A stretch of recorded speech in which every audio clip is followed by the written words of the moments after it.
What is up, everyone? Happy freedom and welcome to another episode of Coffee with Hooligans, where we make the news suck a little less. I appreciate all of you guys being here. Let me know how you're doing in the chat. Make sure you hit that like button. More likes, more hooligans. We're going to read through the schedule really quick, and then we'll go ahead and get her started. We're going to be starting off with the press briefing from KJP. She's supposed to be live 6 minutes ago, so we'll see. We'll see if she hops on stage anytime before I get done with this special announcement here. We'll see. We'll see how it goes. But we got the White House Press Briefing going on, and then we have a video talking about new details on the U.S. soldier detained in North Korea. He did run away. I wasn't sure what happened, but yeah, he ran away. He didn't want to do what he was supposed to do. I don't even know what it's called because I'm not in the military, but he ran away from his job duties as a soldier. We'll see how that works out for him. I think it's going to be another Brittany Griner situation. He thinks it sucks so bad here. He's detained in North Korea. I think it actually mentions in this video, I think this is the one I took because I watched like 3 or 4 of them, mentioning that the last person that we got back from North Korea came back in a coma and a week later kicked the bucket. So I don't know if that's better than serving the military, God only knows, but that's what's going on with that.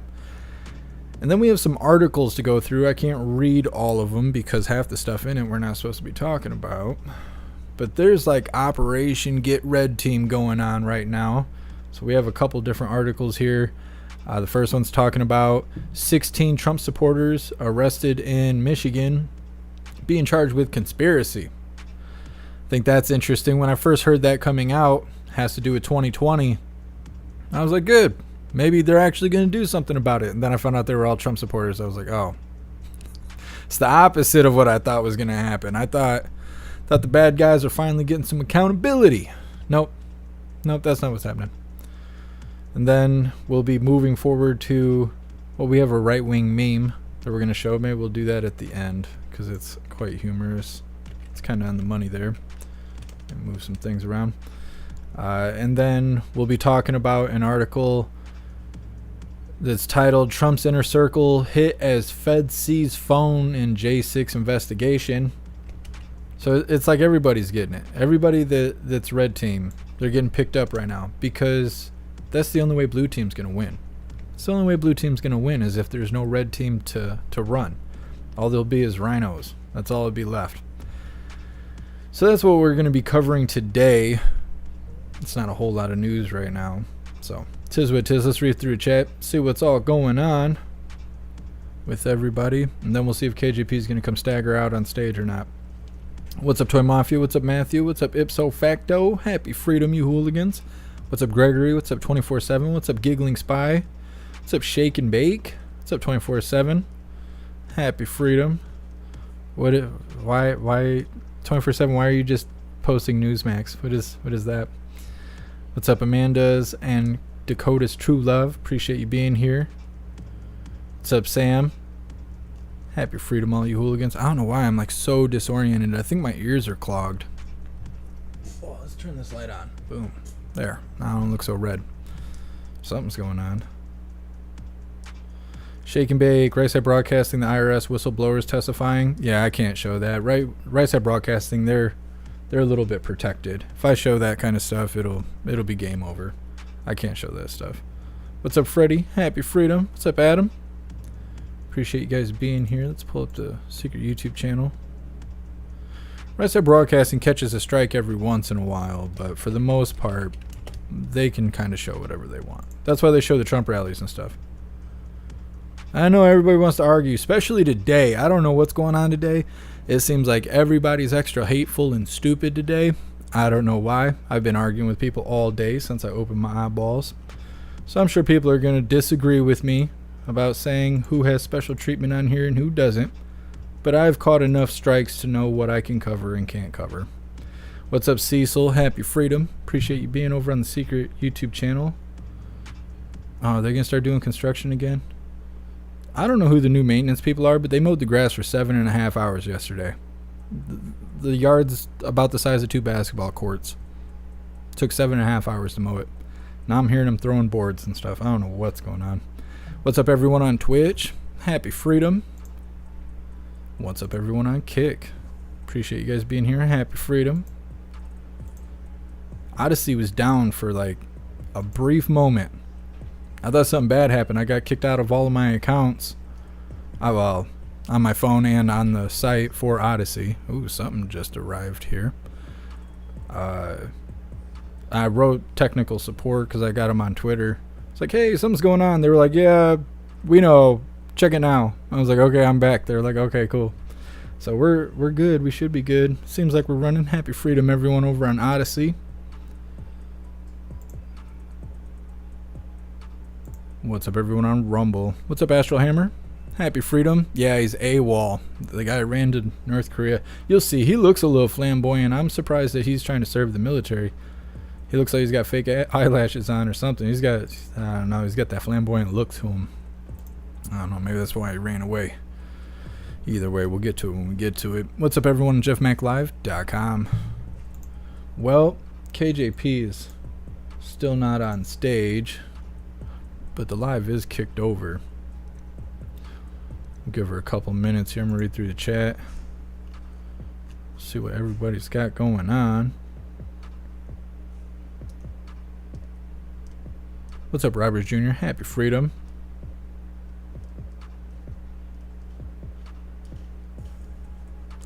Jason Aldean has a new video that's going to melt the snowflakes. I don't know who that is. I'll have to look it up.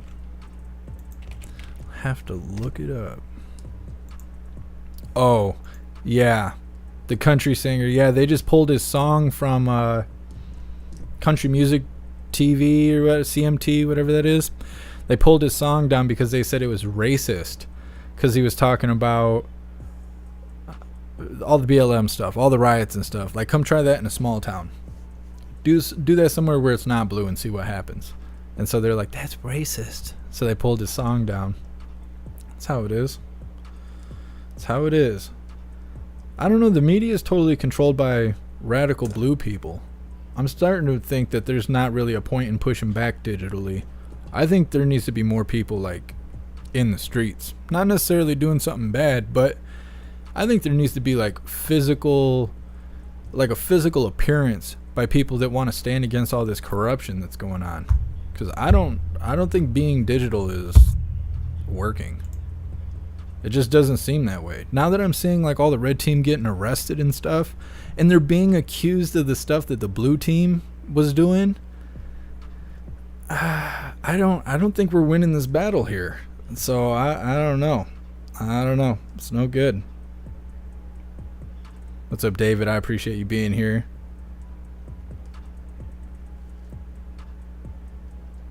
Adam, I'm doing all right. Hope you are too. What's up, Freddie? Happy freedom.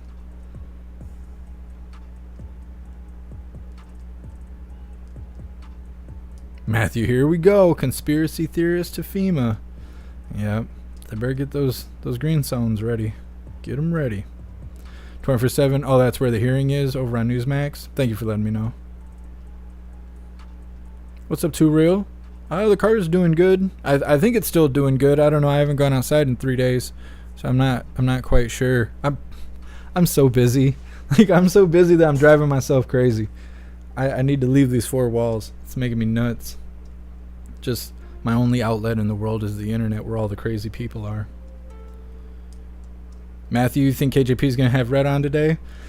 She had basketball clothes on yesterday. That's what it looked like. She looked like a basketball herself.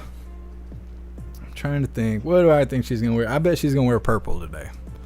I bet she's going to wear purple.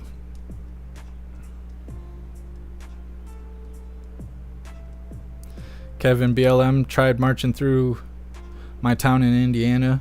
We came out with ARs posted up. They didn't destroy anything, and they never came back. Yep. No mandates. The whistleblower hearing is going to be fire. Yeah, I understand, but unless you guys want to go watch on Rumble, there's no way I can show it. Like, that's the hard thing. Is like, yeah, I can show the spicy stuff, and then I'll be gone for 2 weeks, or maybe they'll delete me completely, and then nobody will even know that we did that. Everybody will just think I quit. So, and I can't get enough people over on Rumble or jeffmaclive.com So my hands are tied. There's nothing I can do about it. There's nothing I can do about it. As Edward would say, it's like herding cats. Giggling Spy, you think she's gonna have green on? She might have green on. See, so I could have cut the lawn in less time with a hand scythe. Yeah. Yeah, I don't know what's going on with the new maintenance person. Looks totally like a meth head. Like every time she comes by, I just start feeling like Portland's around. I don't know. The people that own this property live across the state, or they exist across the state. So they don't even know what goes on here. And I just have to live with it. There's nowhere else to live. I keep looking for a place to move to, and there's nowhere to live. And I can't move into a house unless I can get approved for $500,000 for a 2-bedroom house, or sometimes even a 1-bedroom house is $500,000 for no reason. And I can't get approved for a $40,000 loan because I have too much student debt. So I'm stuck. I'm stuck here until they evict me, and then I'll be in the Subaru, and then we'll see how we run lives from there. We'll see how it goes. What's up, Snooks? Happy freedom. Well, I think we're going to have to move forward. KJP isn't coming to work today. We'll see if she decides to step on stage. We'll go ahead and flip over, but until then, we got to move forward. Today's been a hard day already, and it's not getting any easier. So we're going to start off with this video titled New Details on U.S. Soldier Detained in North Korea.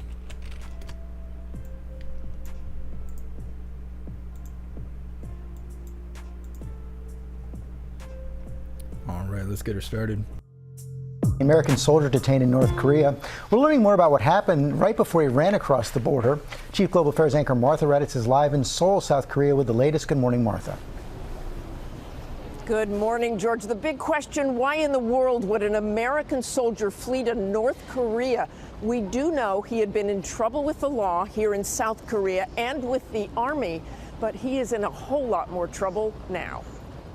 This morning, a 23-year-old U.S. soldier in the hands of the North Koreans after officials say he intentionally and inexplicably bolted across the border at the DMZ, the heavily fortified demilitarized zone that separates North and South Korea. We're closely monitoring and investigating the situation. I'm absolutely foremost concerned about the welfare of our troops. The soldier, Army Private Travis King, was supposed to be on a flight back to Fort Bliss in Texas, where he was facing discharge from the Army after serving 47 days in a South Korean jail following an altercation with local citizens. Officials say that a military escort dropped King off at the airport in Seoul, but instead of boarding his flight, he left the airport and headed to the DMZ, where he joined a tour group before reportedly laughing and then dashing across the dividing line into the north. I noticed a guy dressed in black, running what looked like full gas towards the North Korean side. Everybody was stunned and shocked. Reached by phone, Travis's mother telling ABC News she last heard from Travis a few days ago, adding, "I can't see Travis doing anything like that."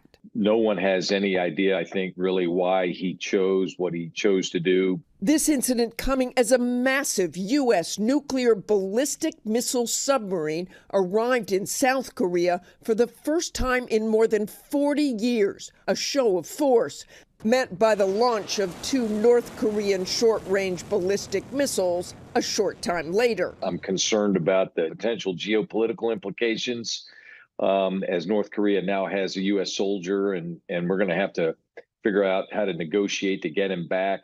And while it is unclear exactly where Travis King is now being held, detention in North Korea has a frightening history.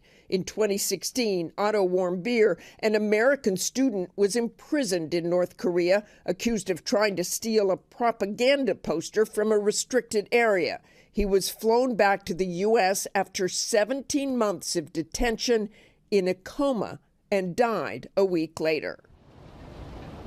As for Travis King, while his whereabouts are not certain, a U.S. official telling me this morning that once he crossed into North Korea, he was taken away in a van and they believe taken to North Korea's capital city, Pyongyang. George? Such a strange story. Okay, Martha, thanks very much.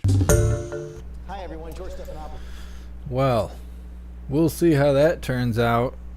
I don't think it's going to be good. I don't know why. He had to have known how dangerous it is in North Korea, and he still decided to do that. He might as well have just deleted himself if, like, that was the route he was going. I don't know why anybody would do that. He shouldn't have signed up. If he didn't want to go to some terrible place and stand guard, he shouldn't have signed up. That's what happens when you join the military. You do what you're told.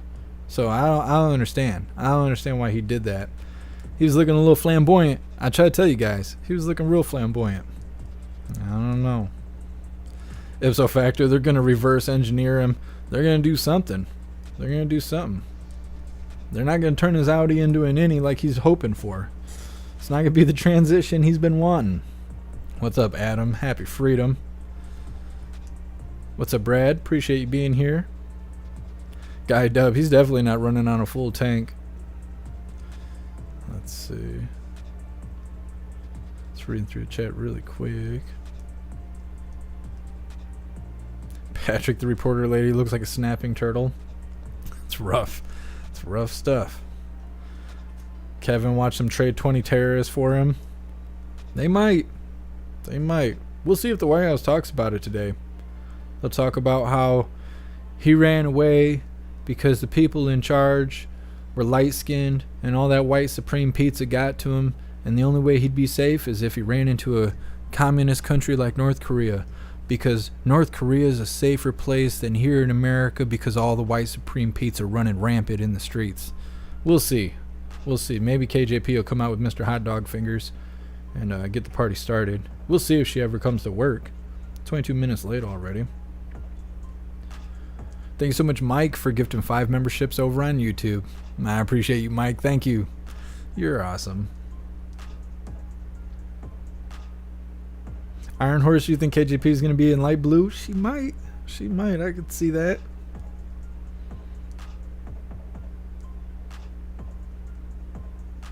Yeah, I appreciate you, Kevin. What's up, Lisa? Happy freedom. A lot of people saying green. A lot of people think. Did you guys peek? Did you guys were you saw her, huh? You looked through the windows of the White House. A lot of people seeing green. If she comes out in green, we're gonna know who the feds are. We're gonna know who the feds are. We're gonna do another poll. We'll put Biden on it, because then you can tell. Like, the feds always choose Biden in the poll, so tis what tis. That's how we get them. What's up, Wet Blanket? Happy freedom. What's up, Grey Wolf? What's up, Chime?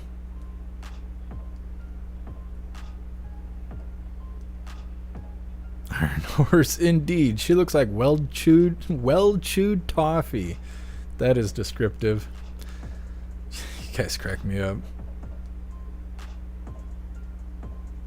Melissa maybe didn't want to go back to Philadelphia. I don't know. I wouldn't want to live in any of those blue crackhead places. I know Michigan's blue, but where I live is really conservative. If I lived in like Lansing or Flint or Kalamazoo or Muskegon Heights or Grand Rapids or Detroit or any of those places where you just see zombies standing around and crime all over the streets, I don't know. I don't know. My Hellcat would be barking. Let's see.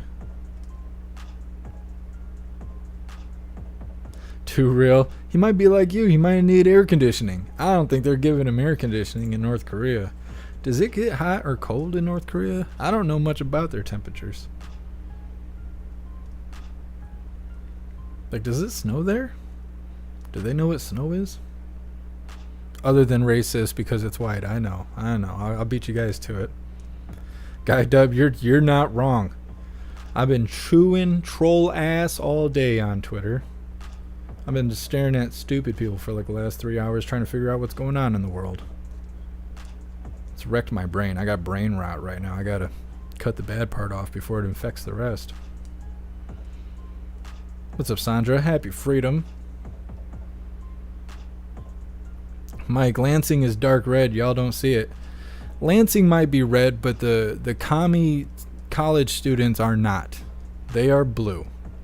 And because you got so much traffic of people who do not live in Lansing, it might as well be blue. Because those are the people that are committing crime, doing bad stuff, and then not being held accountable because they don't live there. They just cycle in and out. If Lansing wasn't a college city, it wouldn't be that way. Like, the residents might be red. Ooh, YouTube chat just did something weird. The residents might be red, but the college students that swarm the city, they're all blue, unfortunately. KJP, styles her hair with an egg beater. Robert, you crack me up. What's up, Tumbleweed? Happy freedom. Gregory, North Korea is a very cold place. That's interesting. Can't visit. I don't want to go to North Korea. I'd like to go to South Korea, but I don't think I would survive being on a plane 17 hours. I don't think I could do it. I've gone to Florida on a plane 2 or 3 times, and I can't remember if it's 2 hours or 4 hours on the plane.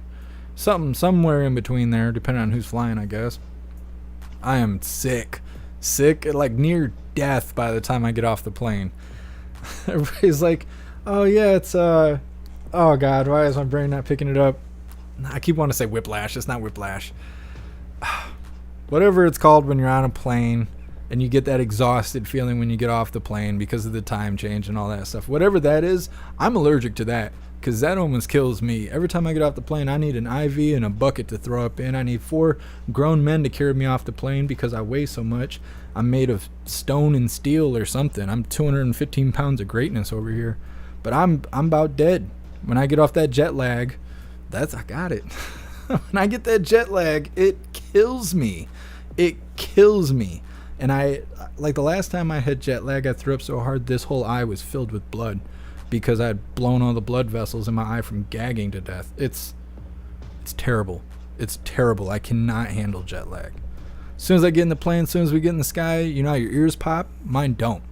Mine just fill up with pressure and then just hold for the whole time I'm there. And by the time I get off, death. I look like death. I look like Nancy Pelosi when I get off. You heard what I said. I swear to God. I swear to God. It is terrible. It is terrible. Lisa, get a massive headache? Yeah, it's not good. I think there's supposed to be things you can take. I think it's the same thing you can take for motion sickness or whatever, seasickness, being on a boat. But I don't know. It seems like everything that helps everyone else doesn't do anything for me. I'm not from here, I guess. I don't know. I don't understand. Everyone's like, oh, I got a headache. I'm going to take an aspirin. I'm like, I have a headache. I'm going to take an aspirin. I'm like, I don't know what's wrong, but I'm throwing up blood and I can't stop. And they're like, what'd you do? I'm like, I took an aspirin. They're like, what else did you take? I didn't take nothing. They're like, well, that's not supposed to happen. Really? So now my solution to everything is take a nap and drink water. That's the only thing that fixes everything for me. What's up, Shanti? Happy freedom. Viking Vet, Commie Red is different than American Red. Yeah, it's true. It is the opposite. Hammerhead Fred, you could always show the IRS whistleblower meeting. I'm not going to keep explaining this. I'm not going to keep explaining it. I'm going to just write it on the screen. I'm not catching a strike, okay? You guys want to come over to Rumble? We'll show it. Until then, I'm not catching a strike. I'm sorry. I am sorry that YouTube's rules suck. I'm sorry that I can't get enough people to go to platforms where free speech is allowed. I'm sorry that there's channels out there that get special privileges that I don't get. I'm sorry that I've already caught 16 strikes and I'm not willing to catch another. I am sorry. Let's see. Roy, I don't think you have jet lag. I think you have internal pressure sinus issues. Try earplugs. That could be. I've never heard that suggestion before. No worries, Hammerhead Fred. It's not you. It's me. I'm having a rough day today.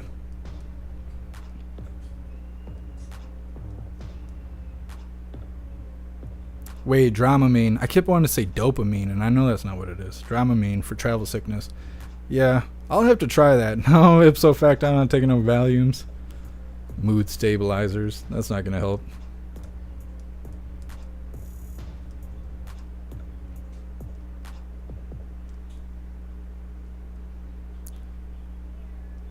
Mike, if East Lansing, Cooley Law School, our drag clubs, and MSU didn't exist, we'd rock. Yeah, see, and that's the other thing, is a lot of people are like, oh, Michigan sucks, they're blue. And it's like, we got like 3 big cities that are blue, and everything else is red. And if it wasn't for those big blue cities, it wouldn't suck so much here. Whitmer just passed some more laws.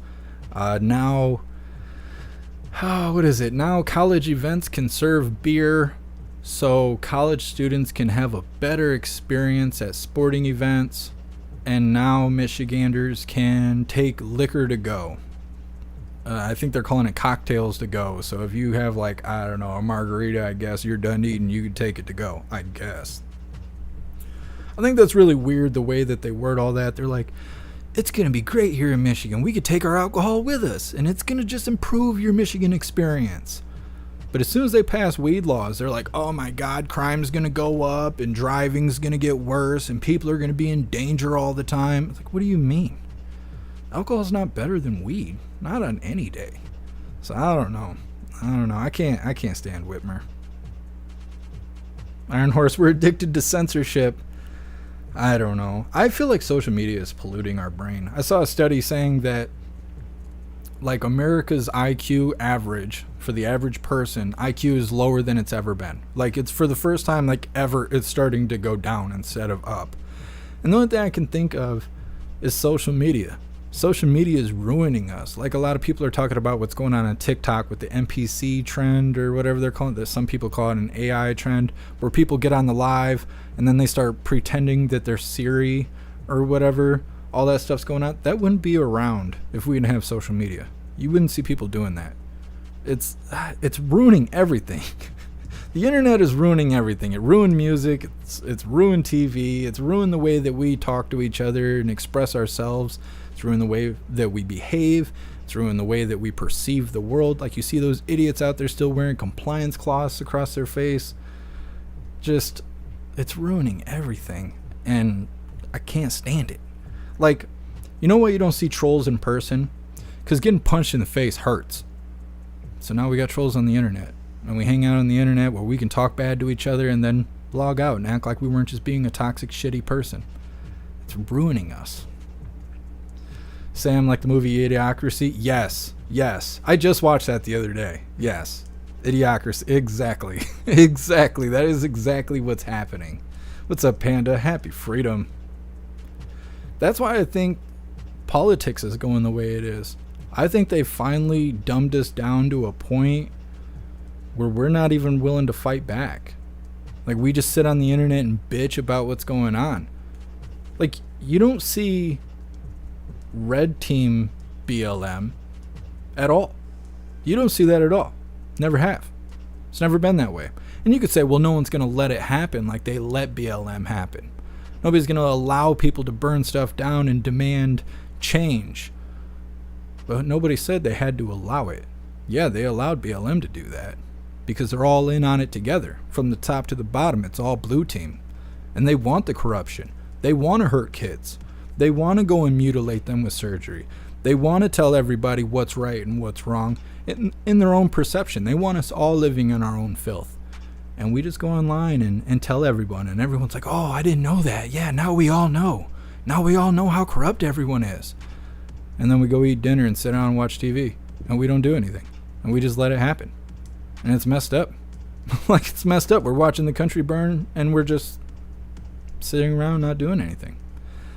But at the same time, there's not really a whole lot that can be done. That line's right here. The line's right here. It's just, if we cross it, they'll come control us. And so, like, I really don't even know what to do at this point. They're arresting all of Red Team. They're going after Red Team hardcore. Because they can't win if they're all incarcerated. They can't win if they can't run. So what are we going to do? We're just going to watch it happen, I guess. I worry that people won't be ready to fight back until we're in the green zones. I'm worried that, like, that's what's going to happen. And I don't know why it's like that. I just don't know why it's like that. Rachel, idiocracy crazy and it could be real. That's what it feels like. That's what it feels like. I don't know. We need a way to fight back. Because we're, like, losing everything. Schools are corrupt. Teachers are corrupt. Doctors are corrupt. Politicians are corrupt. Businesses are corrupt. Like, you can tell. You can tell. War started. Everyone put blue and yellow flags on their thing. People hitting the streets. Everybody's putting the power fist on their profile. Dysphoria is happening. Everybody's putting pronouns in their bio. You see everyone's got rainbow flags in their stuff. businesses, politicians, idiots that you see in the street, dummies driving their cars with their compliance cloth on. It's everywhere. It's everywhere. Corruption is everywhere. And it's like, just suffer and do nothing. Suffer and do nothing. I don't know. I don't know how to fix this. I've been thinking about it for like 2 days now. What I'm going to say today that's going to fix this. And I don't have any answers. We need to make punches in the face great again. I just don't know what else to say. I don't know what else to say. Like, I feel like when you could spank your kids and you could straighten somebody out for talking crazy to you or infringing on your property or infringing on your rights, you just go ahead and lay those knuckles across their face. People stop doing that stuff because getting punched in the face hurts. And it don't just hurt today. It hurts for like a week. It hurts to lay down. It hurts to smile. It hurts to eat. Hurts to drink water. And as soon as we took those punches in the face away, things got the way they are now. Everybody is soft and stupid. They don't know what a woman is. They don't know that it's wrong to hurt kids. It wasn't like that before we stopped punching people in the face. I think we need to bring it back. We need to bring it back. Just go ahead and go out there and throw some hands. And I think it would fix things. I really do. I really do think it would fix things. Just like we were talking about in the courtroom. I think attorneys shouldn't be able to object unless they're willing to throw hands. Attorneys should stand up, throw hands real quick. The guy object. If he wins that little tough right there, objection goes through. Just let it happen. Show how passionate you are for what you're standing up and saying, what you're screaming from the rooftops. Prove it. Put some bass in your voice. Come do something about it. I don't know. We need to go back to that because this whole using words as a weapon thing, words kill people. Nobody was saying that before we took punches in the face off the table. We live in a false reality right now, and we're living through social media. It's messed up. We are ruining ourselves. And one day, the power is going to go out, and we're not going to know how to build fires or have a tent or catch fish, or like we're just going to be babies, grown babies. No amount of words is gonna feed you. No amount of words is gonna provide shelter for you. No amount of words is gonna fend a bear off from you. Like, we're living in a false reality, and it's kicking my ass. I don't know. KJP, she ain't coming to work today, so we're gonna have to move forward. Oh, right when I say that. Good. Because I'm driving myself crazy. See how this goes. All right, run it. What colors? I still think she's running purple today. Most people said green. There was some blue in there. I don't see anybody from Fox yet. I can't remember if it was Snook. Somebody told me that Peter Doocy's on maternity leave. I wonder when that'll be over.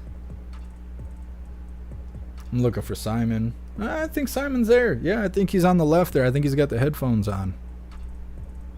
He's got Screaming Goat playing full blast on his Beats by Dre. Trying to cleanse the palate before KJP comes out here and refuses to call on him.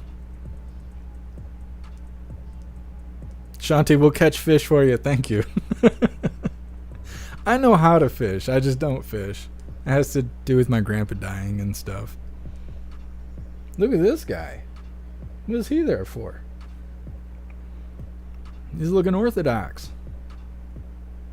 So for I know how to do that stuff. Yeah, and I'm not saying that everybody doesn't know.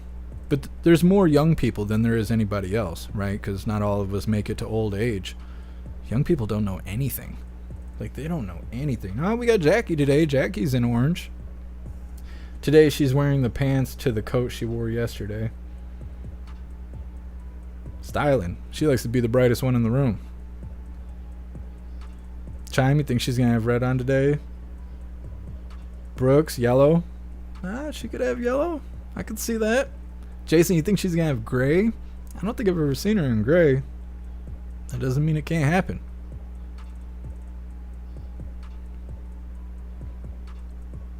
Rachel, you think she'll have black on today?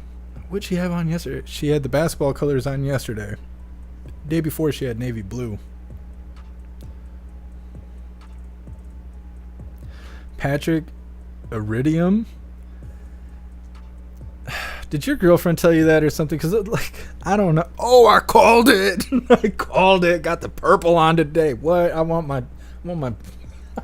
Give me a cookie. I won. Okay, so this afternoon, as you all know, the president will convene his competition council to mark the second anniversary of the council's work to lower costs for the American people and strengthen our economy. Promoting competition to lower costs and support small businesses is a central pillar of Bidenomics. As the president says, capitalism without competition isn't capitalism, it is exploitation. Without competition, costs add up. One study found that higher prices and lower wages caused by lack of competition cost the median American household as much as $5,000 annually. The President's Competition Council continues to deliver results. The Department of Agriculture is helping lower food prices with a historic partnership with over 24 bipartisan state attorney generals to promote competition and crack down on price gouging in food and agricultural markets. Zillow, Apartments.com, and AffordableHousing.com answered the President's call to eliminate hidden junk fees by committing to show prospective renters all fees up front. And the Department of Justice and the Federal Trade Commission are proposing updated merger guidelines to protect the American people from anti-competitive mergers.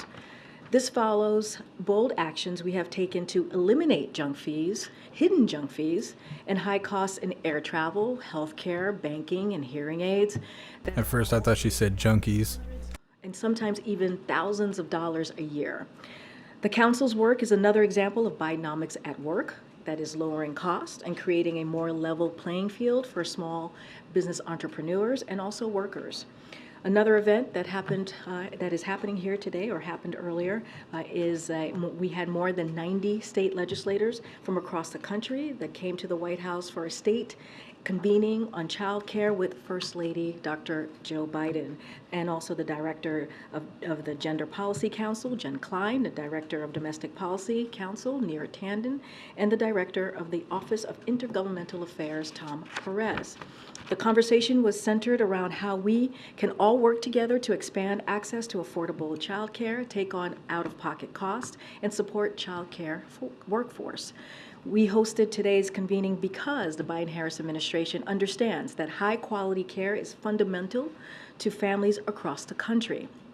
And the implementation of care depends on the states. States determine who is eligible for child care assistance, how much parents will pay out of pocket, and how much child providers are reimbursed. And now, thanks to the actions taken by this administration, states have even more avenues to improve child care access, affordability, and also quality. As the president has said many times, no parent should have to choose between caring for their children or the paycheck they rely on to take care of their children. This work is more important than ever, and we will continue to take actions that provide relief to working families, that breathing room that the president talks about often as well.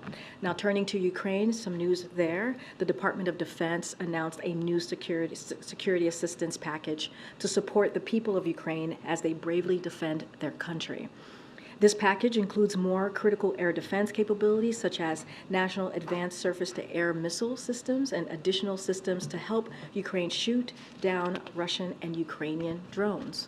The package also includes additional artillery rounds and mine-clearing equipment, as well as unmanned aerial systems and equipment that will help Ukraine better protect its ports. These latter capabilities will become increasingly important, especially now that Russia has pulled out of the grain deal and has renewed attacks on port cities, as we have seen over the past 2 days. The weapons and equipment we are announcing today are being procured by the Defense Department for Ukraine through the Ukraine Security Assistance Initiative as part of our commitment to strengthen Ukraine's military over the near and also long term. As President Biden made clear in Vilnius last week, the United States is committed to supporting Ukraine alongside our allies and partners now and for the long future as we head into the future, clearly. Finally, one last thing. As many of you know, the Women's World Cup begins in less than 24 hours. How exciting. The second gentleman, Doug Emhoff, is leading the U.S. delegation to the tournament. He'll attend tomorrow's opening ceremony, as well as Team USA's first game against Vietnam on Friday. Go Team USA. In addition to World Cup events and engagements with Team USA. Keep seeing a reflection, like, on the collar of her shirt, and I'm trying to figure out, is she wearing a body bag? Does the zipper go all the way to the back of her neck? sector and community leaders in New Zealand. The second gentleman will also deliver remarks to young women and girls as part of a panel discussion on gender equity and women in sports. He is, of course, thrilled to be there representing the administration and, of course, rooting for Team USA. As the president said himself, this team epitomizes what it means to be champions, and we are all rooting for them here at the White House. I know you guys were probably waiting for a Tuberville topper, but I don't have one for you today. Amr, hi, good to see you. Good to see you too. Could you walk us through what efforts have been made over the last 24 hours or so by the U.S. government to contact the North Korean government about Private King? And has the U.S. been able to ascertain where he's being held and his condition? And is there any further understanding about his motivations to flee or his state of mind at that moment? So all good questions, Amr. I have a couple things at the top just to share so that folks are all tracking. As you know, yesterday the Department of Defense notified the next of kin. And so, as you mentioned, identified the individual as U.S. Army Private Travis King. The White House, Department of Defense, the State Department, and the UN are all continuing to work together on this matter to ascertain the information, the questions that you just asked me about his well-being and the whereabouts of Private King. We are still gathering all the facts. It is still very early on. I believe the Secretary himself of the Department of Defense said yesterday it might take us a little bit of time to ascertain all of that information. But again, we're gathering all the facts. But I want to be very clear that the administration has and will continue to actively work to ensure his safety and the return of Private King to us and to his family, obviously. So that includes what we're doing is outreach to the administration of Sweden and also South Korea as well on this matter. The Department of Defense, as I mentioned yesterday, has been engaged and having communications with its counterparts, the KPA, on the well-being of Private King. Again, we're working to ascertain all the facts, all the information that we can. And as soon as we have more to share, we certainly will. But our primary goal is to make sure that we ascertain his well-being, get a sense of how he's doing, but also clearly we are committed to bringing him home. So fair to assume Sweden hasn't had any luck thus far with getting any answers from the So North Koreans? don't have anything to share on our conversation specifically on Private King as it relates to his where he is and his well-being. But I can tell you that we have been engaged since yesterday. I think I mentioned this at the podium that we've been engaged with Sweden and also South Korea. If I could just ask one more on the Competition Council thing. Generally, with the council and some of these guidelines that have been rolled out, like the ones that have been rolled out today, Republican lawmakers and some business group have rolled this criticism that these efforts will lead to greater regulatory costs that leave the economy worse off. How do you ensure that any new regulatory burdens that don't undermine the savings you're trying to generate for consumers? Look, so we're very confident in the actions that we announced today. And I also mentioned the other actions that we have announced about these hidden junk fees, right? And also the hearing aids. I mean, this is something the Competition Council has been very zeroed in on. And so we are confident that this will lead to the outcome that we certainly are trying to provide for the American people. As I mentioned, competition is a key pillar of the Bidenomics, and it is part of the president's agenda. We believe it's going to lower costs for American families in targeted areas. When you think about those surprise medical bills, I talked about the hearing aids, and so that's our focus. And I said this at the top, and I'll say it again, when it comes to capitalism without competition, then it isn't capitalism. We're talking about exploitation, and that's what they're out here arresting the whole red team, and then they're talking about competition. They're gouging Americans. So the president's going to continue to do the work. The way that we see this, as it comes to the president's competition agenda, we're talking about supporting pro small business, pro entrepreneur, pro worker, and pro consumer, and that is, we believe, Bidenomics in action. And so we're confident in that. in there. You mentioned Sweden and South Korea, but just to be clear, has the administration reached out to China at all for their help in this case? I don't have any engagement with China to read out to you at this time, but I can tell you for certain that South Korea and Sweden, we have engaged with them.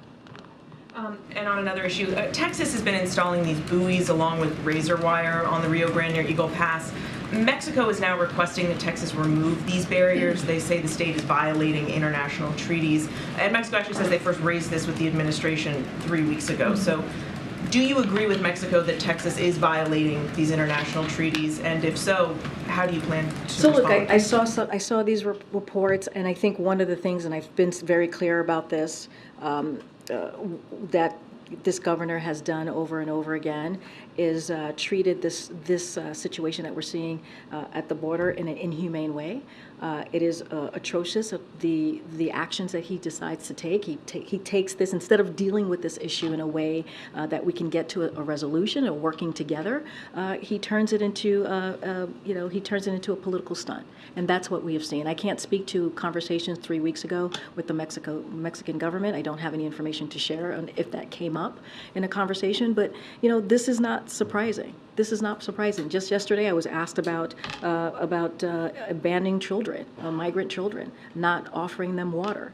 This is what we see over and over and over again from this Texas governor, from Governor Abbott, and it is all we're asking for, all we as a country, and what we should hold near and dear is the basic human decency. Yeah, tell us about us and our country and what we should do. What comes next here? And what does the administration believe that these barriers, these buoys need to be removed, and what can you do to force that, if so? So look, this is, as it relates to any legal action, that's something that Department of Justice is going to certainly look into or has to deal with. As it relates to the indecent, inhumane way that migrants are being taken,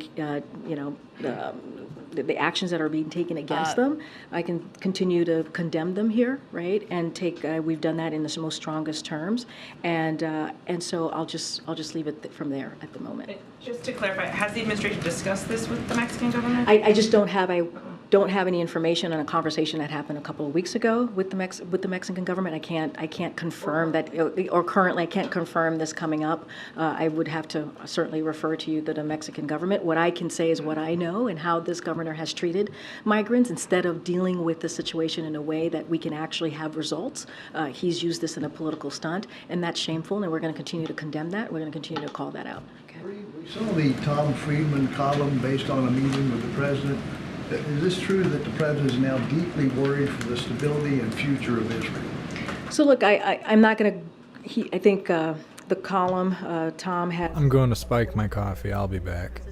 And so I will let the president's quote stand on its own. The president has, as you know, had productive meetings with the president of Israel, President Herzog, and also the prime minister. He had a phone call, as you all know, with the prime minister Netanyahu, and the president has been very clear. Right, his relationship with Israel goes back to his early days in the government. It is strong, it is deep, and it is a special relationship. And certainly, we are committed. We are committed to Israel's security, and so we're going to continue that commitment, not just as president, but as a commitment that we've had as the U.S. As we continue deepening that relationship with Israel. But I will let his comments in the article stand for itself. Further, does he want Prime Minister Netanyahu to abandon the judicial overhaul? We've been also very clear about that, right? That conversation about the judicial reform, the president has had direct communications with the prime minister on that.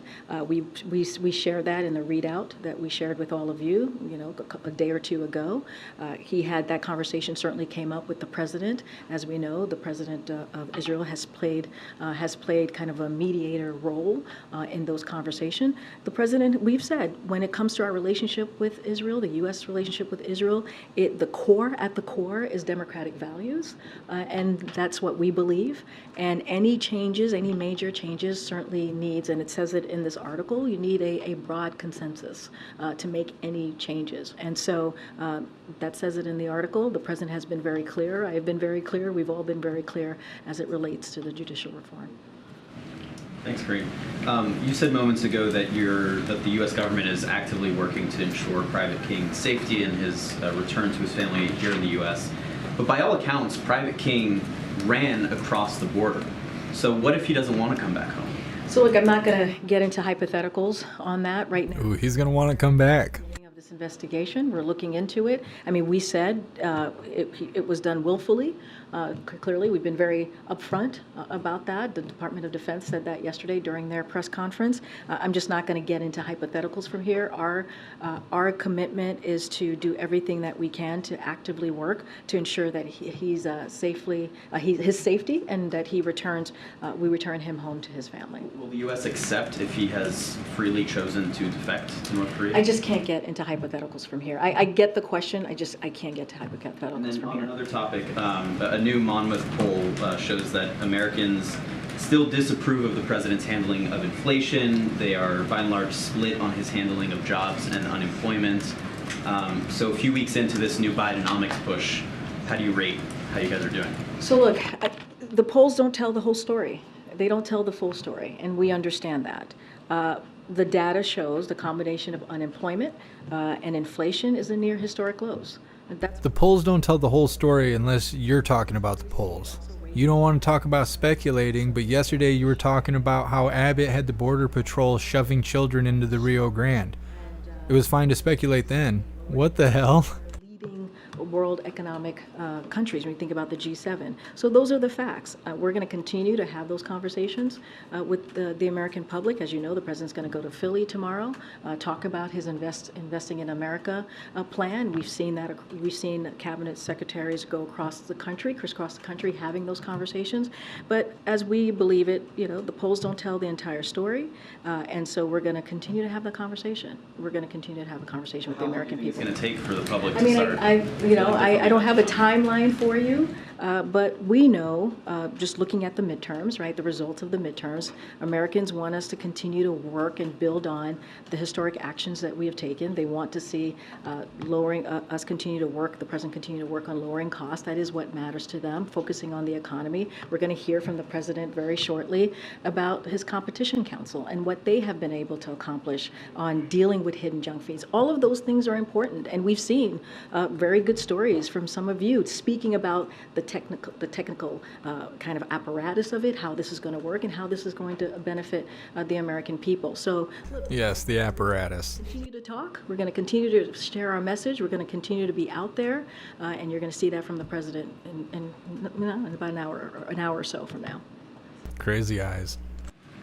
Any expectation that at the congressional picnic tonight, your two most frequently mentioned of late Republicans, Senator Tuberville or Marjorie Taylor Greene, would be in attendance?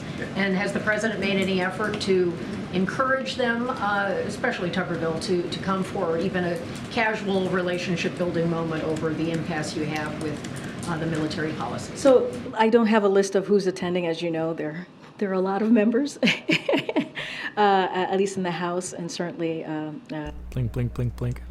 On the other side. So don't have a list of who's attending. Clearly, this is an opportunity for both sides to come to the White House and enjoy the time here on the South Lawn, enjoy a picnic with their family. And this is something that congressional members, both sides of the chamber, enjoy. And we always have, it's always been a wonderful time here on the South Lawn. Don't have anything more to share. Look, I get the question, and I know this is coming from the press conference from last week in Helsinki and the president's comments, but we also have to be very clear that what Senator Tuberville is doing is unprecedented. It is something holding these nominations as we look at making sure that our military is prepared, making sure our military families are well taken care of. That is not something that normally occurs. This is a process that's done in a bipartisan way. And so, we're going to continue to call that out. It is, again, unprecedented. This is not how we should be moving forward as we think about be happy a picnic on us. Exactly. Families of these military members, and it is important to lay that out. What he is doing is dangerous, and it is shameful, and so we can't allow every day, dangerous and shameful. to announce or to share that the senator, with the senator, obviously we have an Office of Leg Affairs here who's in constant communication with members in Congress, and that always continues, and they talk about a variety of issues. But I mean, the president should not have to call the senator to tell him to stop putting our military readiness in harm's way, to not put military families without knowing where they're going to go next. What is BYOC? Bring your own child? I hope that's not what you guys are writing in the chat. And we've also, yesterday I read a bunch of quotes from a CNN article from his own constituents who are either have family in the military. These dusty people in the White House. Say that the senator may not understand exactly what's happening here, and what he is doing is dangerous. Wesleyan University has ended the practice of legacy admissions. You know, President Biden, as you know, has criticized the practice, and he's called on the Education Department to look into it. Can you say anything about where that process stands and whether the president supports sort of widespread elimination of the practice? So look, I have not seen that story. So as it relates to where we are with any parts of the plan or the process, I would have to refer you to the Department of Education. This is something that I just haven't had an opportunity to talk with folks here about, so I don't have anything further to share on that piece. Just on another issue, two senators, one Republican, one Democrat, are preparing to introduce legislation that would ban federal executive branch employees and lawmakers from owning stocks in individual companies. Has become an issue and a potential conflict of interest. Does the president support that concept broadly, that you know, members of the administration and lawmakers shouldn't own individual stocks? So look, I think we've spoken to this before. As you know the president. You've seen the president's his own kind of where he stands on that himself personally on when it comes to stocks, and him, of course, not owning stocks, and where he is. And we've been very clear about ethics here. We've had a very stringent kind of process as it relates to ethics, and yes, ethics. Tell us about ethics. That hasn't changed. We've kind of laid that out and been very clear on that as it relates to this bill. I haven't seen the bill. I haven't talked to the Office of Leg Affairs on it, so I don't want to get ahead of that. Thanks, Karine. On Tuberville, he spoke to the defense secretary yesterday. He said afterwards it was a good call, but that nothing has changed. What is the next step? Are they planning to speak again? Does anyone have plans to speak to him again? I mean, look, the next step, that's up to the senator. I mean, this is something that he's doing. He's holding these nominees. He's holding America's military readiness. And that's what he's doing, as well as service members and their families. He's holding them hostage. It is divisive. It is a political stunt. It undermines our national security. This is something for the senator to speak to and answer to. Why is he doing this? And so I don't have any calls to read out. Clearly, this is not the first. Worried about national security. Wide open border. Okay. This is something clearly that the Secretary, as the Department of Defense, these are the people that he is in charge of, right? And so it is just shameful that he continues to do this. And we have been very clear. We call on Republicans in the Senate to speak up, to speak out, and not let this process, which should be a bipartisan process, be hijacked by one person. On that front, does the White House believe that Republican leaders in the Senate have any particular responsibility or any specific leverage to get him to change his mind? Look, we think that they can. We think that they can speak up and speak out. We think these Republican senators in Congress that it's important to do this, that they actually speak to the senator and ask him what is going on. Why are you doing this? This is not how we should move forward. And as it relates to our national security, our military force, our military families, and so we believe that they have it is on them as well to speak up. But obviously, lots of people have spoken to him, and he hasn't changed his mind. Do you believe there's anything else that Republican leaders or rank and file in the Senate can do to try to influence his position? I understand the question, Nancy, but it's a shame that we have to ask this question. What else can be done to get this one senator who's holding our military readiness hostage, our military families hostage? What else can we do to change their mind? That shouldn't even be a question. This should be done in a bipartisan way. We should not be holding our military force hostage. And I mean, that's why almost every day, during every press conference this week, I've called this out. We've called out Senator Tuberville because we're trying to send a message to him to say, hey, this is not the way we should be moving forward. This is unprecedented. We even had, at the podium yesterday, as I just mentioned, we even had quotes from people, we're talking about his constituents, veterans in his own state. Not only that, military families in his own state saying this is not okay, that he may not fully understand what is going on here. And so it is, it's so disrespectful to the sacrifices that our military force is making, the sacrifices that our military families are making.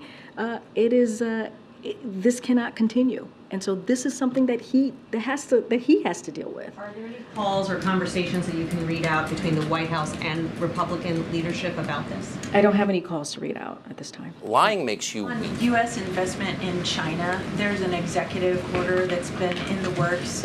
Question on the timeline, are you confident that we'll see that EO by, say, like the end of August? So don't have anything new on the EO to preview or timeline to preview. It's a complicated process, as I'm sure you understand, and so we want to make sure that we get this right, and it takes some time. What I can say is that making progress in formulating an approach to address outbound investment in sensitive technology, particularly for transactions in critical sectors that could undermine America's national security. So we're trying to formulate that approach, but it's a complicated process. We want to get it right, and once we have more to share, we certainly will share that. So yesterday, Illinois moved to become the first state in the nation to eliminate cash bail. And I wanted to ask you about this specifically because during the 2020 campaign, I know that then candidate Joe Biden had described cash bail as a modern-day debtor's prison. And so I wondered if you could give us an update. I know we had promised to eliminate it, on where efforts stand at a nationwide level. It's a good question. Don't have anything specifically on what our efforts are on cash bail. I would have to get back to you specifically on the plan, but I don't have anything. The president's stance has not changed. Can I also ask, in this debate in the state of Illinois, there were prosecutors, law enforcement who essentially said that this would lead to a more dangerous climate in the state. I wondered if you all have a message to law enforcement who do have concerns that eliminating cash bail could lead to more danger. So look, one of the things that the president has always been very clear about as we're talking about the economy, as we're talking about building an economy that doesn't leave anybody behind, right? That has equity at the center of it. This is part of that, right? Making sure that we treat people fairly, and so certainly that is part of that. And we think about racial injustices, inequality. This certainly plays into that. I don't have anything new to share on that particular issue as it relates to cash bail, but certainly the president stands. I just don't have anything new to share on that at this time. Okay. Is everyone invited to the congressional picnic? Were all members of Congress invited? I believe so. I think that's usually the way it works, that all members of Congress are indeed invited. I don't have a list in front of me, but I believe it is a congressional picnic, and I believe all sides are invited. We're not picking who gets to come and who doesn't get to come. I'm surprised. Not there that we can interpret that they declined the invitation rather than that they weren't invited. I believe so. I want to be very mindful and careful, but I believe so. That is indeed the case. Okay. And then I was also curious if the president has ever spoken with Senator Tuberville. Do they have any relationship whatsoever? No, it's a good question. I just don't have a conversation to read out at this time. The president has multiple conversations with the senators and House members regularly. I just don't have anything on this particular senator, if there's been a conversation in the past. Okay, Anita. Thanks. A quick Russia question. I'm sure you've seen that the Ministry of Defense says that they're going to treat all ships in the Black Sea port as, quote, potential carriers of military cargo. I just wanted to get the White House's response to this statement, what you intend to do to help Ukraine guard against this, to defend themselves, and what the administration wants to do to exert pressure on Russia to reconsider and rejoin the grain deal. And do you see any alternatives to get these essential goods out of Ukraine? So, I mean, a couple of things as far as what we're doing. So we're going to continue to support Ukraine's effort to get Ukrainian grain to the markets that they desperately need it. I just talked about a new announcement from the Department of Defense, which also is going to include what part of that actually speaks to the grain initiative, right? And so I spoke to that at the top. But a couple of things is providing financial support and supplies for Ukraine farmers, such as seeds and fertilizer, as well as help with crop storage and processing needs. In fact, the Administrator Powers in Ukraine right now and announced this week that the United States will provide another $250 million for the AGRI Ukraine initiative to help Ukraine's farmers produce, store, and export agriculture products and grain to the world. We have also applauded, let's not forget, the neighboring countries here, such as Romania, for improving overland access for Ukrainian farmers and looking to their goods to market. So we are going to continue to help Ukraine in not just the short term, but the long term, as I announced at the top. It certainly is a priority for this administration, but also for the NATO alliance, as we heard from them last week, the partners and our allies, to make sure that Ukraine has everything that it needs to continue to make sure they continue to fight for their freedom and also their democracy. But as it relates to the grain initiative, we're certainly going to do everything that we can. Shore up their naval capabilities, because I mean Ukraine has a pretty small navy, especially compared to Russia. Yeah. Don't have anything specifically about the naval piece, but we've seen what we've been able to do, given security assistance to Ukraine to make sure they have what they need to defend themselves. And that is something that you've seen this commitment for more than 15 months now. You've seen this commitment from the NATO alliance. You've seen this commitment from our partners and allies, and that's going to continue. We probably have not seen a stronger commitment than we saw last week, and so that's going to continue. Just announce again another initiative of how we're going to continue to provide that type of assistance. Okay. Thank you. A month after the state visit by the Prime Minister Modi from India, where did the relationship goes from here in terms of India-US issue? So as you know, Lila, we thought the visit last month was extremely successful and important. The relationship with India is stronger than ever. And as you know, we announced a range of key deliverables, which some of them are being implemented. And so we've remained very optimistic as it relates to our long-term future and relationship with India. And so we believe that's going to continue. And about a year ago, India, US, Israel, and UAE had announced the formation of I2U2. Was this an issue to be discussed yesterday with the leadership of Israel, and how much progress has been made on that? So I don't have an additional meetings highlight to share with you out of the readout that we shared with all of you. So don't have anything to share on the I2U2. I know that was, as you said, an initiative that we started a year ago. It was a vision to certainly a shared vision of security and prosperous Middle East region connected, keep them connected, as it's called, I2U2, with India and the world. So we thought it was really important, as we announced it, as you mentioned, a year ago. I2U2 is already deepening those partnerships among 4 countries, those 4 countries and beyond, and evidenced by existing projects and initiative. There is still a strong future with I2U2, and so we're really excited about the prospects of that future, and so just don't have anything more to share beyond that. Okay. Thank you, Karine. Admiral Kirby, when he was up on the podium the other day, he seemed to rule out U.S. participating or even really backing a convoy system to get grain in and out of Ukraine, because of the dangers.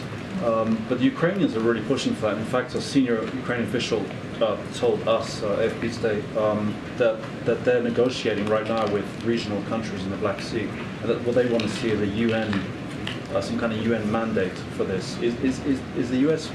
into exploring any of that, including the UN part?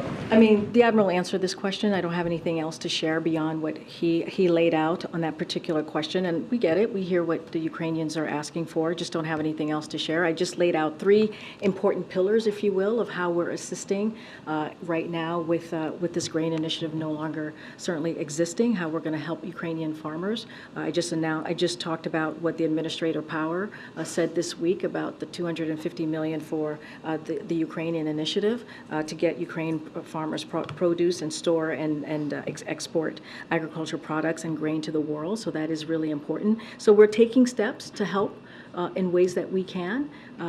We've been very detailed about those steps that we're taking. As far as it relates to your question, I just don't have anything beyond what the Admiral shared a day or two ago. Okay. Thanks, Karine. Several Democratic senators wrote a letter to student loan service providers this week saying they're concerned about whether they're going to be able to handle the restart of payments this fall. And they're citing what they say is a heavy workload and the weakened ability of these providers to deal with all of this because of layoffs and the big transfer of borrowers during the pause over the last 3 years. Does the administration share those concerns, and has the White House spoken to those senators about what the federal government might be able to do to alleviate some of these problems? So one of the things I can say is, as the pause is going to be lifted, the Department of Education has been in touch with certain administrators to see what we can do to be helpful. Don't have any calls to read out with the two senators that you list out, but it is something that the Department of Education is aware of and wants to make sure that we do this in a smart and effective way. I don't have any details. I would have to refer you to the Department of Education, as certainly they are running this process.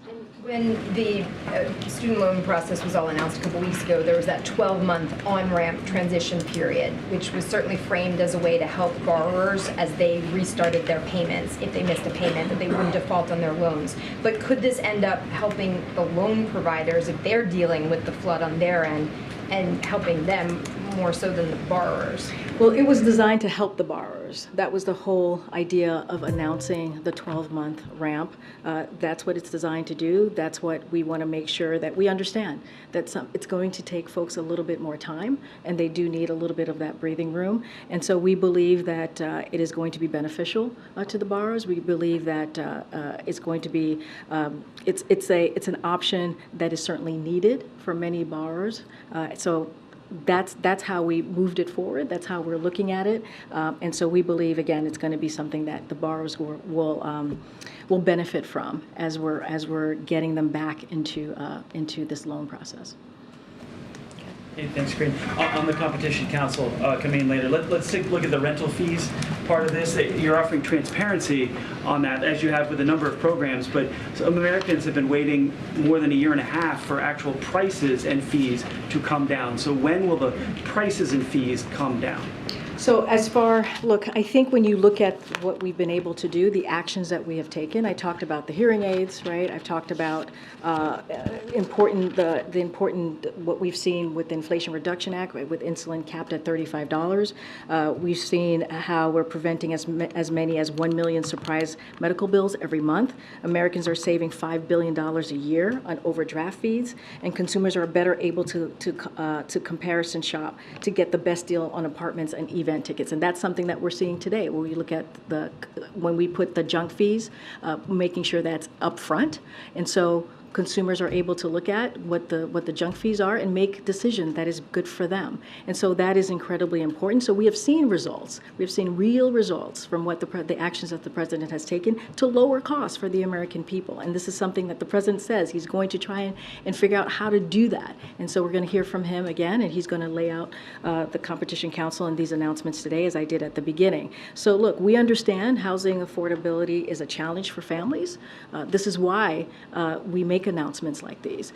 This is why we make sure that we take action in this administration. When you think about the housing supply action plan, and that is going to help housing supply shortfall that we have seen recently. So it's really important that we do that. The good news is that we're starting to see a housing market cool. So that is something that we're seeing.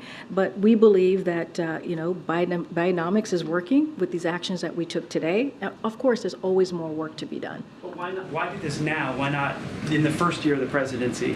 Why now? So it rolls out next year as voters begin to vote for the presidential election? Let's talk about the first year of this administration, right? The first year of administration, we're dealing with an economy that was turned upside down because of COVID. because we didn't have a comprehensive plan to deal with making sure people got shots in arms. Because, let's not forget, businesses were closed, schools were closed. And what did this president do? He made sure that the American Rescue Plan, as well Democrats in Congress, What did catching a jab have to do with any of that? that the economy got back on its She just had to sneak that in there really quick. historical pieces of legislation. I just talked about the insulin being capped at $35, right, for seniors. That's something that we were able to pass last year in the Inflation Reduction Act. It's going to lower costs for energy, going to continue to lower costs on health care. These are actions that the president did. This is what we talk about, Bidenomics. This is it. This is what Hearing aids. That's all you've been saying is hearing aids. the president has always said. Even today, he'll probably say, right, he's going to always continue to look for ways to lower costs. What other ways that we can do to lower costs for the American people? That's what you're going to hear from him today. Another way to lower cost or give We don't want to hear it. We want to see it.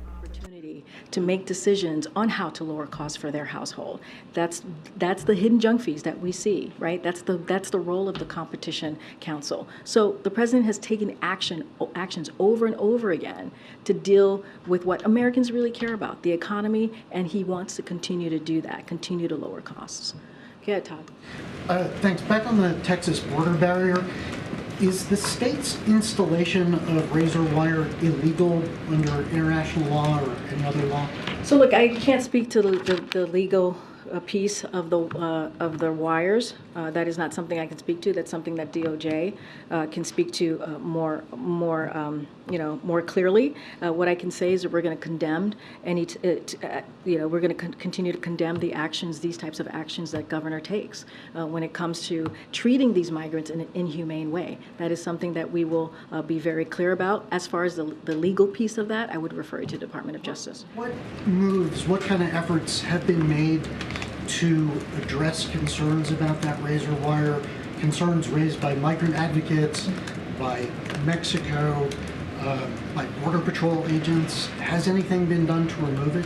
So I would refer you to the Department of Justice, and I would also refer you to the Department of Homeland Security to see exactly what is being done with this issue. Don't have anything to share with you here, but again, we are going to continue to condemn these types of actions that we see from this governor. It is a political stunt. It is inhumane. It is atrocious. When we think about even the news that we heard yesterday about not providing water to migrant children, this is an action that we see from this governor over and over again, and we're certainly going to call that out. As any legal actions, that is something for the Department of Justice to speak to. One last quick question. Yeah. President Lopez Obrador earlier this week said that he is urging Hispanic Americans to vote against Governor Abbott and any Republican who fails to denounce this border tactic by Texas. Is the administration okay with that kind of involvement in domestic politics? I'm just not, that is not something I'm going to speak to. That is something for the president of Mexico to speak to. I'm just not going to get involved in elections. Sure, go ahead, Brian. Just to follow up on that, are you saying that because in the past, when this has happened on the border in several states, Homeland Security and Border Patrol have said, listen, the purview of the international borders is the federal government, not the states. So are you saying that we've ceded the Border Patrol? That's not what I said. I said you have to talk to the Department of Homeland Security and the Department of Justice. You're not, this administration isn't going to cede international control of its boundaries. I mean, absolutely not. Absolutely not. I'm just saying that that is something, as far as actions, that's something for the Department of Homeland Security to speak to. Thanks. Go ahead, in the back. Thanks, Mr. Karine. Cardinal Zuppi, President Biden met last night. I saw the readouts. After their meeting, does the president believe the Vatican can help end the war in Ukraine? So just a couple of things on that. You saw the readout, as you just mentioned, of the president's meeting with the cardinal. You say the Vatican? What is the Vatican going to do about politics? The president would want me to share here is that he has shared his wishes for Pope Francis' continued ministry and global leadership and welcomed the recent nomination of a U.S. Archbishop as cardinal. They also discussed the Holy See's efforts providing humanitarian aid to address the widespread suffering caused by Russia's continuing aggression in Ukraine, as well as the Vatican's advocacy for the return of forcible reported Ukrainian children. What Russia has done, kidnapping thousands of Ukrainian children from their families and transferring them to other parts to the Vatican, or deporting them to Russia is obviously horrifying. It's not funny, but you know that's what's happening. The Vatican's advocacy for the return of these children. We think it's important advocacy, and so that is something that the president... I have to add a little coffee to my Crown Royal. Jesus loves us. Ooh. Did the use of cluster bombs come up? The church, the Pope against those, obviously. Did that come up in their conversation? I don't have anything beyond the readout from last night. Go ahead, Courtney. Thank you. When will the president sign the Taiwan trade deal that the Senate passed last night? I don't have a timeline for you on that at this time. And I also wanted to ask about the defense bill. Does the president want your policy on troops and abortions to be included in the bill? For example, would he want the bill to codify the policy or not touch it at all? What I can say is the president wants a piece of legislation that is bipartisan, as we've done historically in the past. That's what the president wants to see, a bipartisan piece of legislation. One line as well? Last question. Thank you, Karine. Thank you, Karine. At the top in the statement, you talked about a new weapon system that the U.S. is providing to Ukraine. What's the timetable for getting that weapon system to the Ukraine military? So any timetable as it relates to any weapon system, I would have to refer you to the Pentagon. Can I ask you another question? On the other side of Pennsylvania Avenue today, there is a hearing, House Oversight Committee chaired by James Comer, and he has before the committee these two individuals who work for the IRS. They've invoked whistleblower status, and they've alleged that there's been preferential treatment that has been given to Hunter Biden. Is there any reason why those allegations should not be believed from your point of view? So look, my colleague at the White House Counsel has addressed this, so I certainly will refer you to him. But a couple of things I do want to say. The president respects the rule of law. He respects the independence of the Department of Justice as it relates to their conduct in investigation. That's something that we say over and over from here, and you've heard from the president specifically. On this case, let's not forget, this has been led by a Trump-appointed U.S. attorney. Let's not forget that. And the president has said, we have said that he has not been involved. And so, look, what I can say is just taking a step back and looking at what the president is even doing today, he is going to focus on how we can continue to do the work of the American people, how we can continue to lower cost, right? And he's taking on big corporations who are price gouging the American people. And so, that's going to be his focus. That's what he's going to continue to focus on. So Trump did it. Focus that Republicans said that they wanted to do. They wanted to run a midterm, or their message during the midterm is how do we lower costs for the American people. It doesn't seem like that's their focus right now. Their focus is continuing to do political stunts. That's what they want to do, but that's not what the president is focusing on. You're going to hear from him in a few minutes about that. Thanks, everybody. Nah, we're not playing Biden. We're not going to hear from him in a couple minutes. Didn't call on Jacqui. No Jacqui today. Kind of surprised, kind of not. KJP doesn't like Jacqui. That's obvious. Every time she speaks to her, she doesn't even let her get a question out of her face, and then KJP's like trying to answer it or stop her from getting to the period onto the sentence. It's annoying. Well, we're going to move forward. We're going to figure out how to get this done. I'm going to post this link in the chat so you guys can see the article that I'm going to kind of skim over because I can't really talk about the thing in depth. I just want to point out that they're pretty much arresting red teams so they don't have to go against them next year. What's up, Rockman? Happy freedom. Appreciate you being here on Kick.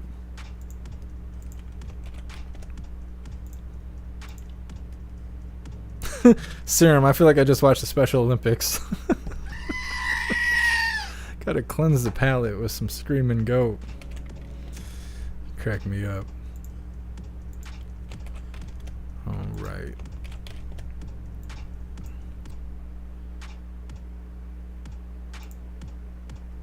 So, I should be able to show this. Let me turn this TV down. Couldn't hear KJP stammering.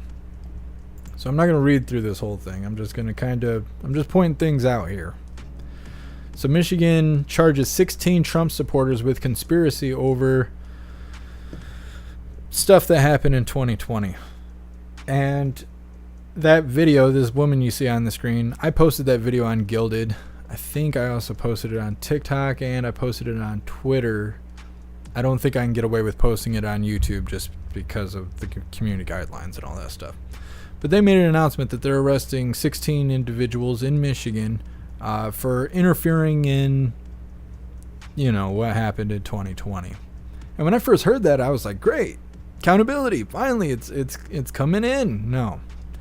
All 16 people are Trump supporters, and they're being accused of like gathering in a basement, taking on false identities, filling out fraudulent paperwork, and then trying to turn it into the Capitol or some nonsense like that. And they're being accused of interfering with that process that went on in 2020. Nobody else is, just these individuals. And I thought that was really interesting. These 16 individuals are being charged. They're facing up to 14 years in prison in Nessel, which I don't know who that is. That might be the woman. I don't know. She said, or they said, that they have 1 week to surrender. They have 1 week to surrender. I'm really surprised that KJP didn't talk about that, because the way that this is being talked about is so ass backwards from what actually happened. They're saying that they were trying to put Orange Eagle in place regardless of what Michiganders wanted. Sounds suspicious. So I posted that video all over the place. I'll post it in Gilded. That way, if you guys haven't seen it, you're not part of Twitter, you're not part of the Rumble or whatever, you can watch it in Gilded. I'll post it right after the live. So that was the first thing. Then we got this article that I'm also going to provide to you hooligans in the chat. Stone Cold Killer, 16 individuals, average age is like 73. Yeah, they raided the old folks' home.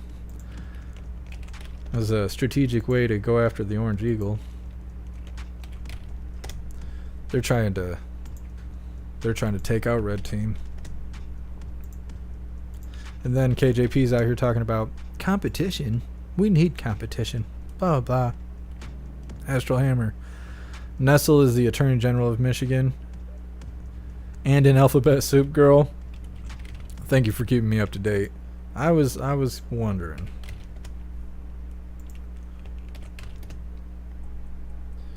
All right.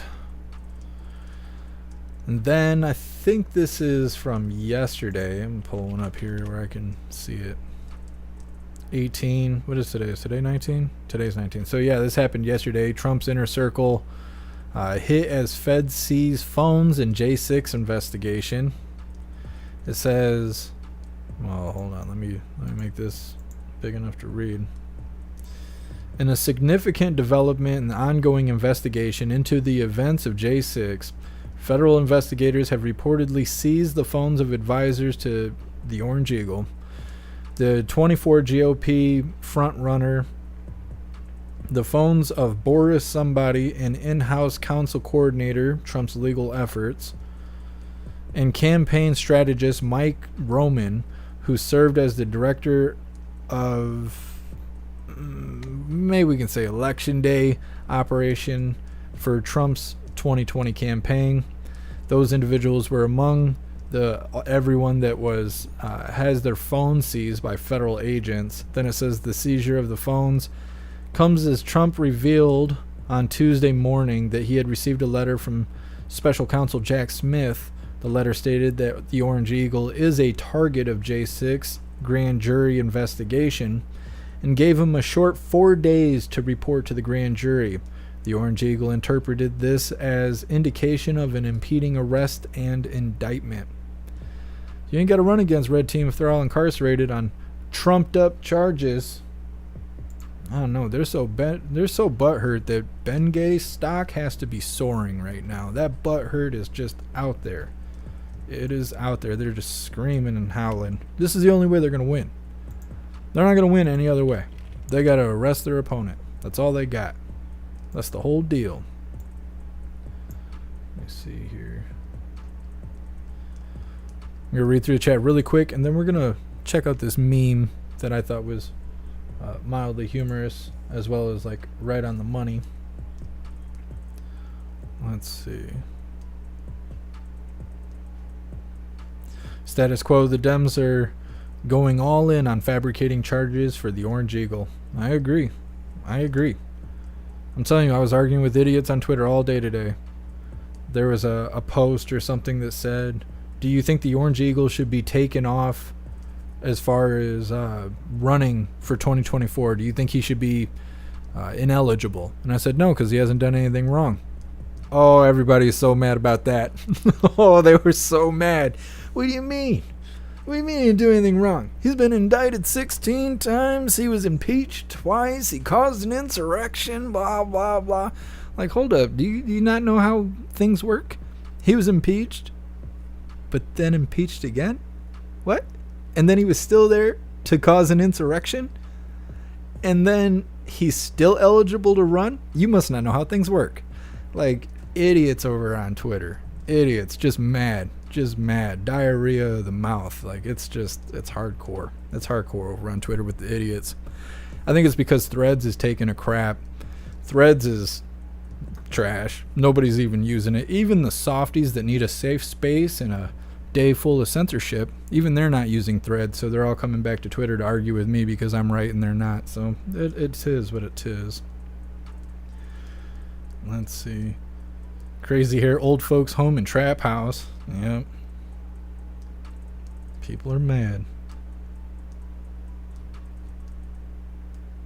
Just reading through the chat really quick before we move forward. This little meme, we're going to check out the end of it.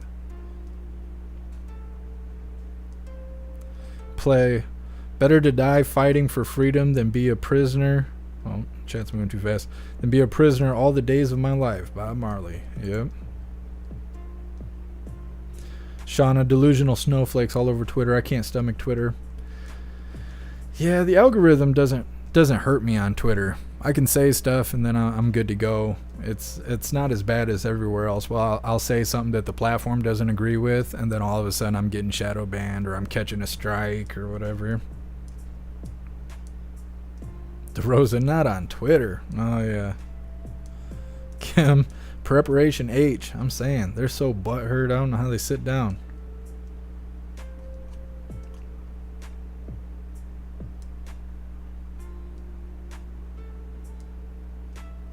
Play. Thinking Elon bought Twitter to protect free speech is like thinking Bill Gates bought farmland to keep us fed. I don't think Elon really cares about free speech. I don't think it's about that at all. I'm sure he didn't purchase Twitter to worry about free speech. If he was concerned about free speech, he would have purchased YouTube. He'd have bought YouTube, where videos are being taken down left and right, because people would much rather watch a video than read a post or anything like that. And if you don't think so, then consider how many people read books versus watches TV. It's because people would prefer to have entertainment through video form. He should have bought YouTube. He should buy YouTube if he cares about fixing things, but I don't think he does. I think he's using Twitter to harvest data to build up his AI. That's what I think it's for. And so he can use all the data input and feed it to the AI so it'll, have, I don't know how to, it'll have the data necessary. You got to feed AI a ton of data before it's usable. Thank you so much, Newton, for continuing the membership program for 27 months. You're officially a hooligan. And I appreciate you, Newton. Thank you. Heck yeah, actually we had a couple guys. Thank you, Stray Cat. Let me see where we are right here. Thank you, Stray Cat, for the 2 $5 donations. I appreciate you, Stray Cat. You're awesome. Thank you. And then I got a little list here. Thank you so much, Mark Hill, for the 2 $2 donations and the $5 donation. I really appreciate all the support. Thank you. Thank you so much, Sam, for continuing the membership program for 30 months. You're officially a hooligan. And I appreciate you, Sam. Thank you. You guys are the best. Let's see. Ringo, Biden focusing? Not happening. Nah, no way. Hey, I appreciate you, Newton. Thank you. Raja, you're late. Yeah, you're a little late. All right, we're gonna pull this meme up here, just because I think it's right on the money. Hopefully, there's nothing terrible on the screen. Let me see. Take a get. You never know. You never know with Twitter. You can see all kinds of stuff on Twitter. But I came across this meme and it says, I'd have to guess about 95% of Americans who the mainstream media calls far right want only to work for a living, keep most of their money, raise their kids in peace, get them a good education without left-wing indoctrination, own a nice home, and be left alone. You know, extremists. Right after the White House Press Briefing, I feel like that's right on the money right there. I'm probably going to post it in Gilded if you guys want to steal it and post it all over the internet, just to remind people who the extremists are. It's not the radicals you hear barking and twerking in the streets. No, no, no. It's not those guys. Just read through the chat really quick. And then we're going to do the spiel deal, and we're going to do the Pledge of Allegiance. Because we got to. Got to keep the dream alive. We got all that blue team out there trying to kill it. They think the American dream is racist. Bunch of idiots out there. We're live on Twitter right now. I hope somebody's watching. I hope their hair is on fire. Softies out there. There's a lot of people that follow me on Twitter that are like real badasses. But those softies, they love to argue with me. It doesn't matter what I say. There's always somebody that's got to disagree. Normally I don't argue with them, but today I woke up and chose violence. I was like, I'm arguing with every troll that writes me back. Just because I need it on the algorithm. Make me famous. Thank you so much, Faded, for continuing the membership program for 24 months. You're officially a hooligan. And I appreciate you, Faded. Thank you. You guys are the best. I'm going to post a link tree here. DeRosa, jailing opponents but calling us extreme. Exactly.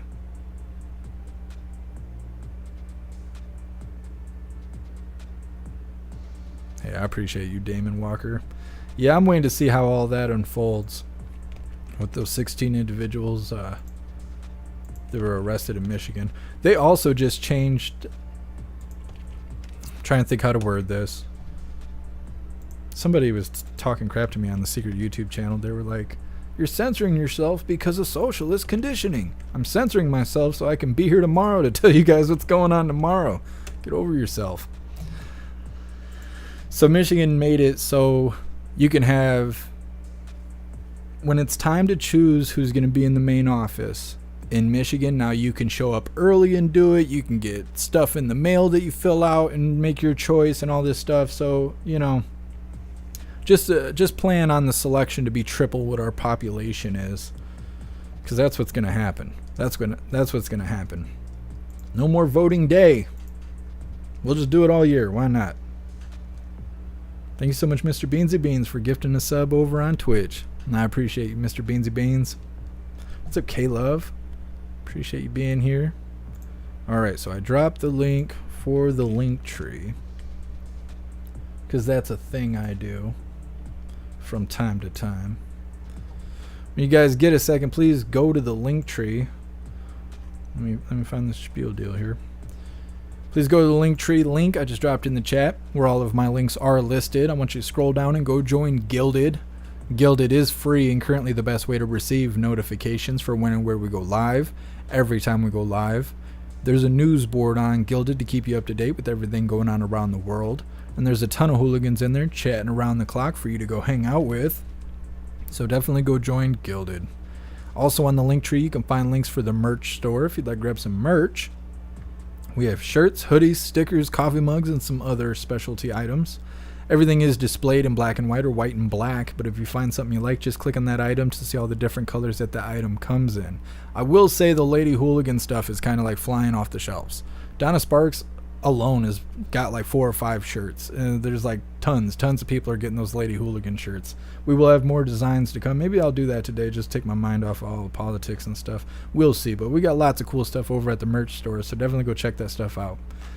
We also have links for PayPal, Cash App, Venmo, Stripe, Zelle, Buy Me a Coffee, and Locals if you would like to help support what I do. There's also a link to the Amazon wish list if you would like to send me stuff. It's really easy to use. Anything you purchase directly from the wish list will be sent straight to me without the need to find addresses, send emails, or keep track of tracking numbers. You don't have to do any of that. It is real simple to use. And then finally, we have links for the membership programs if you would like to get a membership. We have memberships on YouTube, Gilded, Discord, Odyssey, Rumble, and Twitch. If if you would like to support that way on whichever platform you hang out on the most. And then also at the very top of the link tree there, you can claim a free week membership for jeffmaclive.com. No strings attached. It's just a free week to see the cool stuff we're doing over there. With a membership, you'll have access to your own profile for our private social media area. You'll have access to our group chat rooms and group pages. You'll have access to our live streaming area with the built-in chat.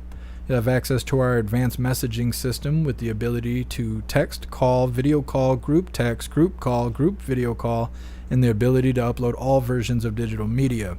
So MP3s, MP4s, slideshows, digital documents, anything in digital form can be uploaded over on jeffmaclive.com. If you want to post cool stuff over on your timeline, you want to network with hooligans, if you would like to promote your business or any of that, all of that is available over on jeffmaclive.com. It is the home of the hooligans, so go join up right now. All right, hooligans, it is that time again. Please join me for the Pledge of Allegiance. I pledge allegiance to the flag of the United States of America and to the republic for which it stands, one nation, under God, indivisible, with liberty and justice for all. All right, we did the thing. I'll read through chat really quick, make sure everyone is good to go. We will be playing the game later tonight, 8 p.m. Eastern Time, if you want to join us over on JeffMAC Gaming. I just put a Gilded together for everybody that likes playing video games and stuff like that, so we can talk about video games and post links and stuff like that. Don't get all bent out of shape. It's okay that I do other things other than cover the news. I know it makes everybody so mad, and I don't know why.